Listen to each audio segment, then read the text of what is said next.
Assalamualaikum warahmatullahi wabarakatuh. Salam sejahtera untuk kita semua. Perkenalkan, nama saya Kelvin Ariski, asal dari kelas 1C, Fakultas Hukum, Universitas Bangka Belitung. Baiklah teman-teman sekalian, di video kali ini saya akan menjelaskan materi mengenai ilmu negara yang berkaitan dengan susunan negara dan sistem pemerintahan negara. Baiklah, langsung saja kita ke materi yang pertama, yaitu susunan negara. Jadi susunan negara menyatakan struktur organisasi dan fungsi pemerintahan dengan tidak menyinggung struktur daerah maupun bangsa. Susunan negara juga menyangkut bentuk negara yang tinjau dari segi susunannya. Susunan negara terbagi menjadi dua, yaitu yang pertama negara kesatuan, yang kedua negara federasi. Baiklah, masuk ke yang pertama, yaitu negara kesatuan. Negara kesatuan disebut juga unitarisme, yaitu suatu negara yang merdeka dan berdaulat, di mana di seluruh negara yang berkuasa hanyalah satu pemerintah, yaitu pemerintah pusat. Pemerintah pusatlah yang mengatur seluruh daerah, jadi tidak terdiri dari beberapa negara yang berstatus negara bagian atau negara dalam negara. Dengan demikian, dalam negara kesatuan hanya ada satu pemerintah, yaitu pemerintah pusat yang mempunyai kekuasaan serta wewenang tertinggi dalam bidang pemerintahan negara, menetapkan kebijakan-kebijakan pemerintah dan melaksanakan pemerintahan negara baik di pusat maupun di daerah serta di dalam ataupun di luar negeri. Negara kesatuan mewujudkan kebulatan tunggal, kesatuan, unity, dan monosentris berpusat pada satu. Macam-macam negara kesatuan. A. Negara kesatuan dengan sistem sentralisasi. Dalam negara kesatuan dengan sistem sentralisasi, maka semua urusan diurus oleh pemerintah pusat. Pemerintah daerah tidak mempunyai hak untuk mengatur daerahnya. Pemerintah daerah hanya melaksanakan apa yang telah ditetapkan oleh pemerintah pusat. Contoh yaitu Jerman di bawah Hitler. B. Negara kesatuan dengan sistem desentralisasi. Dalam negara kesatuan dengan sistem desentralisasi, maka kepada daerah diberikan kesempatan dan kekuasaan untuk mengatur rumah tangganya sendiri, yaitu otonomi daerah. Contohnya negara kita tersendiri, yaitu Republik Indonesia. Baiklah, masuk ke susunan negara yang kedua, yaitu negara federasi. Federasi berasal dari kata feudus, yang berarti perjanjian atau persetujuan.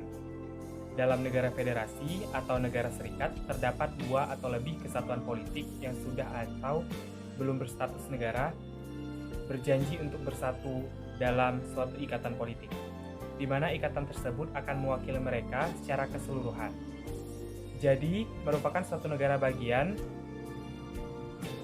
yang masing-masing tidak berdaulat, karena yang berdaulat adalah persatuan dari negara-negara tersebut, yaitu negara serikat, pemerintah federal. Jadi awalnya masing-masing negara bagian tersebut merupakan negara yang merdeka, berdaulat, serta berdiri sendiri.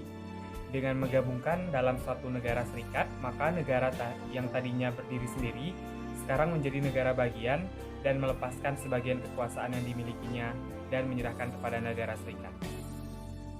Kekuasaan yang diserahkan disebutkan satu demi satu, sehingga hanya kekuasaan yang disebutkan saja yang diserahkan kepada negara serikat, delegated powers. Umumnya kekuasaan yang diserahkan adalah hal-hal yang berhubungan dengan luar negeri, pertahanan negara, keuangan, dan pos. Dengan demikian, kekuasaan yang diberikan bersifat terbatas karena kekuasaan yang asli tetap pada negara bagian. Anggota-anggota federasi tidak berdaulat dalam arti yang sesungguhnya, karena federasilah yang berdaulat. Anggota suatu federasi disebut negara bagian. Bentuk negara federasi tidak dikenal pada zaman kuno maupun abad pertengahan, namun baru dikenal sekitar tahun 1787 ketika pembentukan Konstitusi Amerika Serikat memilih federasi sebagai bentuk pemerintahan mereka. Menurut C.F. Strong, dalam bukunya Modern Political Institution diperlukan dua syarat untuk mewujudkan suatu negara federasi, yaitu yang pertama, harus ada perasaan nasional, a sense of nationality, di antara anggota-anggota kesatuan-kesatuan politik yang hendak berfederasi. Yang kedua, harus ada keinginan dari anggota-anggota kesatuan politik akan persatuan atau union. Selain itu, negara federasi memiliki 3 ciri khas, yaitu yang pertama, adanya supremasi konstitusi federasi, Yang kedua, adanya pembagian kekuasaan, distribution of power, antara negara bagian dengan negara federal.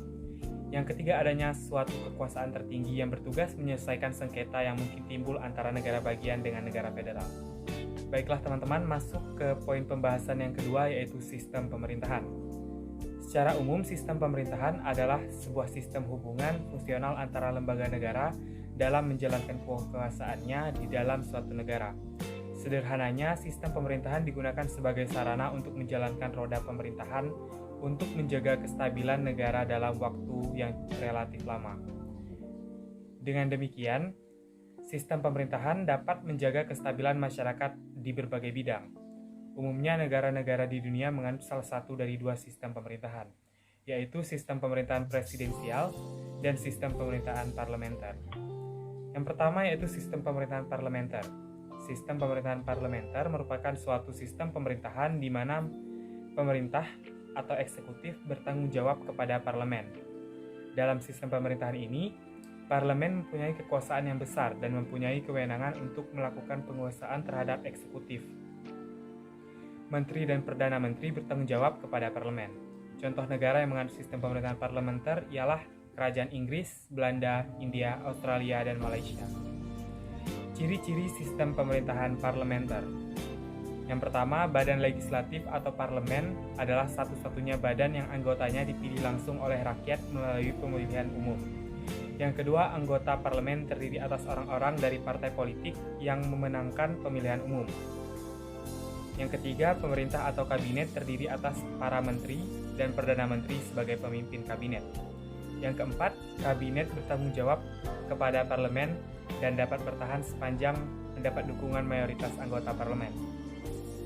Yang kelima, kepala negara tidak sekaligus sebagai kepala pemerintahan. Yang keenam, sebagai imbalan, parlemen dapat menjatuhkan kabinet, maka presiden atau raja atau saran dari perdana menteri dapat membubarkan parlemen. Selanjutnya, kelebihan sistem pemerintahan parlementer, yaitu ada 3 di sini. Yang pertama, pembuatan kebijakan dapat ditangani secara cepat karena mudah terjadi penyesuaian pendapat antara eksekutif dan legislatif. Yang kedua, garis tanggung jawab dalam pembuatan dan pelaksanaan kebijakan publik jelas. Yang ketiga, adanya pengawasan yang kuat dari parlemen terhadap kabinet sehingga kabinet menjadi berhati-hati dalam menjalankan pemerintahan. Selanjutnya yaitu kekurangan sistem pemerintahan parlementer. Yaitu yang pertama, kedudukan badan eksekutif atau kabinet sangat tergantung pada mayoritas dukungan parlemen sehingga sewaktu-waktu kabinet dapat dijatuhkan oleh parlemen. Yang kedua, kelangsungan kedudukan badan eksekutif atau kabinet tidak bisa ditentukan berakhir sesuai dengan masa jabatannya karena sewaktu-waktu kabinet dapat bubar.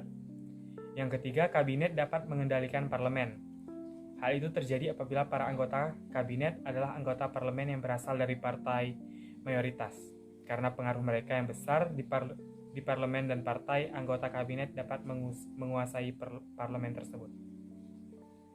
Yang keempat, parlemen menjadi tempat kaderisasi bagi jabatan-jabatan eksekutif.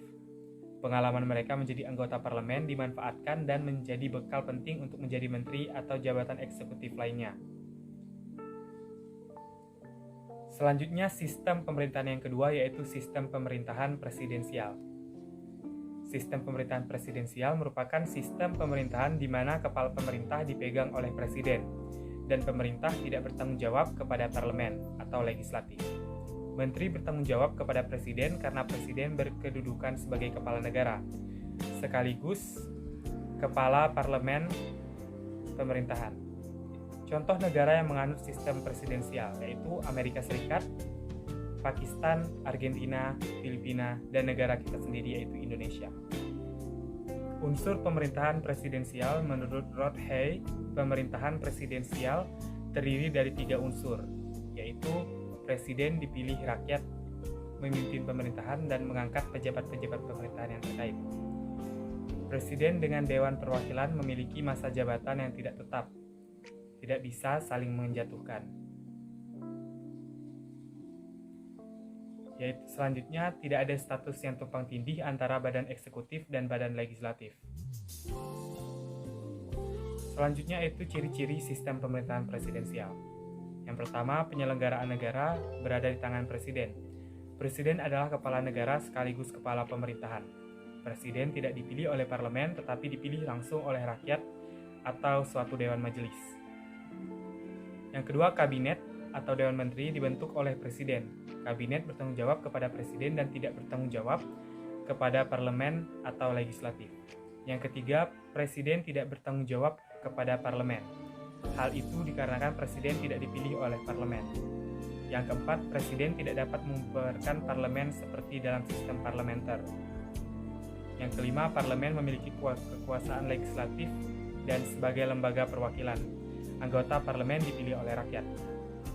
Yang keenam, presiden tidak berada di bawah pengawasan langsung parlemen. Selanjutnya, kelebihan sistem pemerintahan presidensial. Yang pertama, badan eksekutif lebih stabil kedudukannya karena tidak tergantung pada parlemen. Yang kedua, masa jabatan badan eksekutif lebih jelas dengan jangka waktu tertentu. Misalnya, masa jabatan Presiden Amerika Serikat adalah 4 tahun dan Presiden Indonesia adalah 5 tahun. Yang ketiga, penyusunan program kerja kabinet mudah disesuaikan dengan jangka waktu masa jabatannya. Yang keempat, legislatif bukan tempat kaderisasi untuk jabatan-jabatan eksekutif karena dapat diisi oleh orang luar termasuk anggota parlemen sendiri. Selanjutnya, kekurangan sistem pemerintahan parlementer. Yang pertama, kekuasaan eksekutif di luar pengawasan langsung legislatif sehingga dapat menciptakan kekuasaan mutlak. Yang kedua, sistem pertanggungjawabannya kurang jelas. Yang ketiga, pembuatan keputusan atau kebijakan publik umumnya hasil tawar-menawar antara eksekutif dan legislatif, sehingga dapat terjadi keputusan tidak tegas dan memakan waktu yang lama. Baiklah teman-teman sekalian, itu dia penjelasan dari saya mengenai susunan negara dan sistem pemerintahan.